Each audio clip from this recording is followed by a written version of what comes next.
Screen पे एक तस्वीर देख रहे हैं आप और इस तस्वीर में बीच में एक शख्स को देख रहे हैं आप। बड़े टेंशन में नजर आ रहे हैं आप। कौन है ये कॉप के प्रेसिडेंट हैं। अब यहाँ इस मीटिंग में भारत ने गजब का हंगामा खड़ा कर दिया और भारत ने रिजेक्ट कर दिया $300 बिलियन को। साथ ही साथ भारत ने जो तर्क दिया, भारत ने चालाकी सबके सामने रख दी कि किस तरीके से चालाकी की गई है और धोखा दिया गया है इस रुपए के साथ। जानेंगे क्या बवाल मचा है मीटिंग में। तो वहीं दूसरी तरफ अर्दोगन और पाकिस्तान के बीच में क्या चल रहा है। जियोपॉलिटिक्स में बहुत कुछ चल रहा है। हमेशा की तरह CIS न्यूज नेटवर्क के इस एपिसोड में जानने को मिलेगा बहुत कुछ। आइए जानते हैं इन खबरों को विस्तार से। आपको याद होगा हमने हाल में आपको एक खबर दी थी जिसमें कहा था कि पाकिस्तान के अंदर ना एक एक्सपो का आयोजन किया गया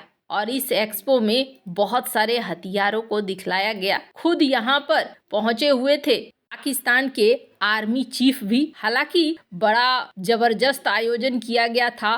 सुरक्षा तो ऐसे लेवल की कि परिंदा भी पर न मार सके। हर 50 मीटर पर तैनात किए गए थे स्नाइपर और सेना की टुकड़ियां। इसके अलावे 30 मीटर ऊंचा कंटेनर से घेराबंदी की गई थी ताकि यहाँ पर कोई बड़ी घटना न हो जाए। अब पाकिस्तान ऐसा इसलिए कर रहा है क्योंकि वहाँ आए दिन कुछ भी हो जा रहा है। अब तो उनको खुद पे भी भरोसा नहीं होगा कि कल को कहाँ पर क्या हो जाए। फिर भी इन्होंने अच्छी कोशिश की थी और इस एक कोशिश में एक चीज जरूर देखने को मिला और वो देखने को मिला कि इस एक्सपो में तुर्की का इन्हें अच्छा खासा साथ भी देखने को मिला। खास करके अपने आसपास के पड़ोसियों के ऊपर जो नजर होती है उसे बहुत ही ध्यान से बनाए रखना चाहिए क्योंकि ये ऐसे पड़ोसी हैं जो बीच बीच में भारत के लिए समस्या खड़ी कर सकते हैं। अब यहाँ एक रिपोर्ट निकल कर आ रही है जिस रिपोर्ट में कहा जा रहा है कि तुर्की के खलीफा रजब तैयब अर्दोगन धीरे धीरे पाकिस्तान की सेना को मजबूत करने में लगे हुए हैं और उनकी प्लानिंग कहीं न कहीं भारत के खिलाफ है। और इसके लिए वो क्या कर रहे हैं, अपने देश की डिफेंस कंपनियों का इस्तेमाल कर रहे हैं। तुर्की की डिफेंस कंपनी पाकिस्तान में अपना प्रोडक्शन सेंटर स्थापित करने जा रही है। इस्तांबुल में स्थित तुर्की की डिफेंस कंपनी रैपकॉन ने इसके लिए एक योजना बनाई है। मीडिया रिपोर्ट्स के अनुसार रैपकॉन चाहती है 155 mm के गोले का उत्पादन किया जाए और इसके लिए एक प्रोडक्शन लाइन स्थापित किया जाए जो बहुत ही ज्यादा ऑटोमेटिक हो, मतलब कि लोगों की जरूरत बहुत कम पड़े, ज्यादा से ज्यादा काम मशीनें ही कर दे। और इसके साथ ही ये कंपनी पाकिस्तान में एक विस्फोटक भरने वाली लाइन की भी स्थापना करना चाहती है जो हर साल कम से कम 1,20,000 यूनिट्स का प्रोडक्शन करे। रैपकॉन ने इससे पहले टेक्सास में 155 mm तोपखाने के गोले प्रोडक्शन लाइनें स्थापित करने के लिए अमेरिका के रक्षा विभाग के साथ एक समझौता किया था। अब उसने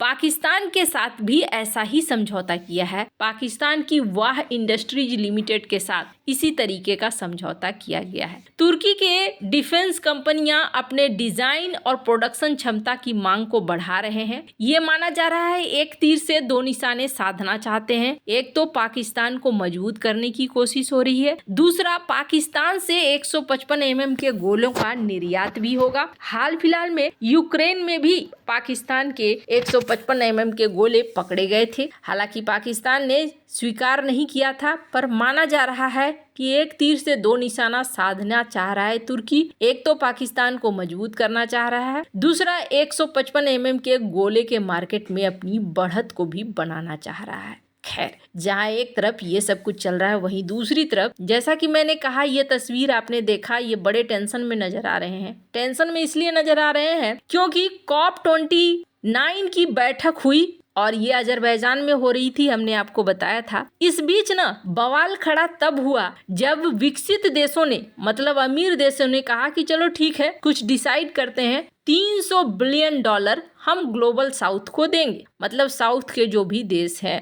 हर साल आपको $300 बिलियन का पैकेज मिलेगा। आपको इसी पैकेज में अपने आप को बदलना है और बदल के फिर आपको ग्रीन एनर्जी की तरफ पूरी तरीके से शिफ्ट हो जाना है। अब ग्लोबल साउथ की मांग क्या थी? ग्लोबल साउथ की मांग थी 1.3 ट्रिलियन डॉलर कि इतना आप कम से कम विकासशील देशों को दें। यहाँ पर तो 1/4 के लगभग में दिया जा रहा था। अब इस बीच भारत ने एक और चोरी पकड़ ली और इस चोरी को सबके सामने रख दिया। स्क्रीन पर आप देख सकते हैं एक वीडियो को। मैं चाहती हूँ कि इस वीडियो को आप सुने। I must say the trust has been shattered. This proposal from developed countries of providing only $250 per year is a disgrace, to say the least. Developed countries are fully aware of the cost of climate action, which is running into trillions of dollars annually, yet they had the audacity to offer this paltry amount. And to add insult to the injury, this includes loans. And if you read it carefully, it says MDBs are going to be multiplying their funds, which means more loans. The $100 billion target had 69% loans. There's a passing reference to grants, which means that there is no commitment to how much money is going to be provided in the form of grants. There is no reference to. यहाँ भारत ने चोरी पकड़ते हुए कहा कि एक तो आप 300 बिलियन डॉलर क्या सोचकर ग्लोबल साउथ के देशों को देना चाह रहे हैं आप? इतने सारे देश हैं। दूसरी बात इन्होंने कहा कि इसमें से 60 से ज्यादा % अमाउंट तो लोन में दिया जा रहा है, ग्रांट तो है नहीं, ये मतलब मदद नहीं है। ये आपके ऊपर एक कर्जे की तरह दिया जा रहा है जिसको आपको वापस करना है। तो ये अगर आप कुल मिलाकर देखेंगे तो 100 बिलियन से भी नीचे आ जाएंगे जो मदद के तौर पर मिल रहा है। मतलब आप लोगों ने प्रकृति का इस्तेमाल किया, आप लोग आगे बढ़ गए और अब आप लोग जो हमें पैसे दे रहे हो वो भी कर्जा दे रहे हो जिसको हमें लौटाना है आपको। तो ये तो पक्की वाली चोरी हो गई, ये तो हमारे किसी फायदा का नहीं है और इन्होंने रिजेक्ट भी कर दिया। हालांकि इससे भी खराब लहजे में एक दूसरे शख्स ने भी कहा और ये भी भारत की तरफ से अजरबैजान में गए हुए प्रतिनिधि थे। इन्होंने क्या कहा सुनिए। Colleagues, Mr. Shoilendra, so Shoilendra for you. Thank you, Aminul Bhai. Being the last speaker, everything has been said. I just want to say that the line running around yesterday that is it a joke? It's not a joke. Actually, the numbers that we've seen, the text we've seen is an insult. It is an insult to the millions of people who are suffering the impacts of climate change in our countries, in Nepal, in Bangladesh, in Pakistan, in my own country, India, Sri Lanka, where people have not had a chance or have the resources to recover from the last disaster before the next disaster hits. इन्होंने कहा कि यह तो सीधा सीधा अपमान है जो किया जा रहा है। विकसित देश ग्लोबल साउथ के देशों को अपमानित कर रहे हैं ये पैसा फेंक कर। वो डील जो बेकार हो उस डील से अच्छा होता है डील ही नहीं करना। इसलिए हमें डील नहीं करने की तरफ बढ़ना चाहिए। खैर, भारत ने यहाँ पूरा का पूरा प्रपोजल रिजेक्ट कर दिया। वैसे आपको बता दूं, भारत के साथ बोल्विया और अफ्रीकी देश भी आए जिन्होंने इस बात को कहा। पर ये जो भी चीजें चल रही है ना, विकासशील देश कभी भी इस मामले में सीरियस दिख नहीं रहे हैं और वो न ही पैसा देने के मोड में लग रहे हैं। और जहाँ तक बात है COP26 की, स्क्रीन पर एक ट्वीट देखिए जिस ट्वीट में कहा जा रहा है कि इस मीटिंग के लिए इजराइल के प्रतिनिधियों को अपने एयर स्पेस का इस्तेमाल का इजाजत नहीं दिया। तुर्की ने ऐसे मीटिंग वगैरह के नाम पर राजनीतिक चीजें ज्यादा हो रही हैं। वैसे आपको क्या लगता है, इन सब मामले में आपकी क्या राय है, कमेंट कर जरूर बताएं। जल्द मिलते हैं अगले वीडियो में नई खबर के साथ।